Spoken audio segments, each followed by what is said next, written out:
আসসালামু আলাইকুম। আমি নাদিম ফয়সাল আহমেদ। আমি লস ভেঞ্চারের ফাউন্ডার এবং লিড কনসালটেন্ট। আমরা লস ভেঞ্চারের পক্ষ থেকে প্রতিদিন start up, business idea, soft skill ইত্যাদি বিষয়গুলো নিয়ে আলোচনা করছি, আপনাদের সাথে আমরা শেয়ার করছি। আমরা লস ভেঞ্চারের পক্ষ থেকে স্টার্ট আপ এবং বিজনেস নিয়ে কনসালটেন্সি করছি। অতএব আপনাদের যাদের স্টার্ট আপ এবং বিজনেস নিয়ে কনসালটেন্সি দরকার, অবশ্যই আমাদের সাথে আপনারা যোগাযোগ করতে পারেন। আমরা স্টার্ট আপ এবং বিজনেস নিয়ে রিসার্চ করছি, সাথে কনসালটেন্সি করে একটি স্টার্ট আপ বা বিজনেস কোম্পানিকে কীভাবে ভালোভাবে সামনের দিকে এগিয়ে নিয়ে যাওয়া যায় সেই বিষয়গুলো নিয়ে আমরা কাজ করছি। আমরা লস ভেঞ্চারের পক্ষ থেকে আজকেও একটি স্টার্ট আপ এবং বিজনেসের টপিকস নিয়ে আলোচনা করব। সেটি হচ্ছে যে কোনো কোম্পানির সেল কিভাবে বাড়ানো যায় সেটি নিয়ে আজ আমি কথা বলবো। একটি কোম্পানির সেল খুব গুরুত্বপূর্ণ জিনিস, সুতরাং সেলটা কিভাবে বাড়ানো যায় সেই বিষয়টি নিয়ে আজ আমরা কনসালটেন্সি দিব এবং সেই বিষয় নিয়ে কথা বলবো। এই ফুল কনসালটেন্সিটা আমাদের লস ভেঞ্চারের যে ইউটিউব চ্যানেল আছে সেখানে দেয়া থাকবে, সেখান থেকে আপনারা ফুল কনসালটেন্সিটা দেখে নেবেন। আমাদের এই লস ভেঞ্চারের মাধ্যমে আমরা প্রায় অনেক দিন যাবৎ এই স্টার্ট আপ এবং বিজনেস নিয়ে আলোচনা করছি এবং অনেক স্টার্ট আপ এবং বিজনেস ওনাররা আছে যাদেরকে আমরা কনসালটেন্সি দিয়ে তাদেরকে স্টার্ট আপ এবং বিজনেস কীভাবে সামনের দিকে এগিয়ে নিয়ে যাওয়া যায় সেই বিষয়ে আমরা চেষ্টা করেছি।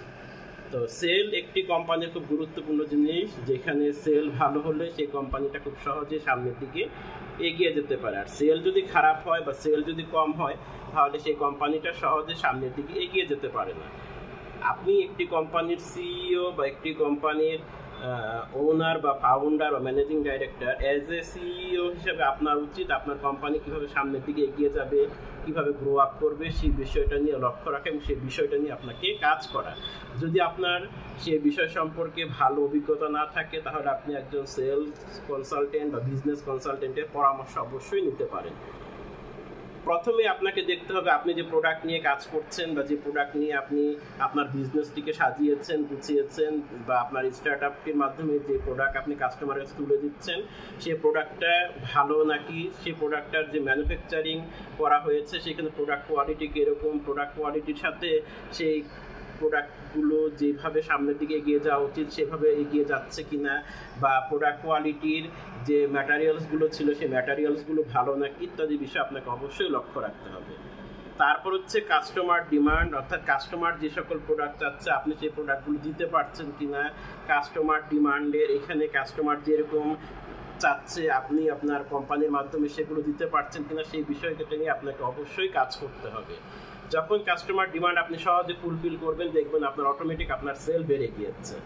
এরপর হচ্ছে হাসি মুখে কথা বলা। এই হাসি মুখে কথা না বলার কারণে অনেক স্টার্ট আপ বা বিজনেস ওনাররা তাদের সেই কাঙ্ক্ষিত প্রোডাক্ট কাস্টমার কাছে দিতে পারে না বা সেল করতে পারে না।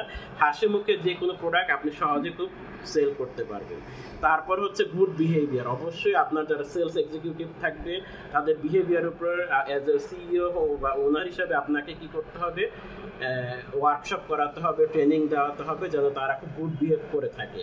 এরপরে হচ্ছে ফর কিপিং গুড কমিটমেন্ট, অর্থাৎ আপনি কাস্টমার সাথে যে কমিটমেন্ট করবেন সেই কমিটমেন্ট অবশ্যই আপনাকে রক্ষা করতে হবে। অবশ্যই আপনাকে সেই কমিটমেন্ট কিভাবে মেনে চলতে হবে সেই বিষয়গুলো নিয়ে অবশ্যই আপনাকে কাজ করতে হবে। লাস্ট হচ্ছে আপনি আপনার কোম্পানিতে সহজে কোনো লোন নিতে চাইবেন না, কারণ লোন নিলে আপনি লোন পরিশোধের জন্য অনেক সময় আপনি আপনার কোম্পানিতে প্রোডাক্ট কম তুলবেন, তখন দেখবেন সেল কম হচ্ছে। তো এই সকল বিষয়গুলো নিয়ে আমরা আরও কাজ করছি, আমরা সেই কীভাবে একটি কোম্পানির সেল বাড়ানো যায়। সুতরাং আপনাদেরও যদি কোনো দরকার লাগে অবশ্যই আমাদের লস ভেঞ্চারে আপনারা যোগাযোগ করতে পারবেন। আসসালামু আলাইকুম।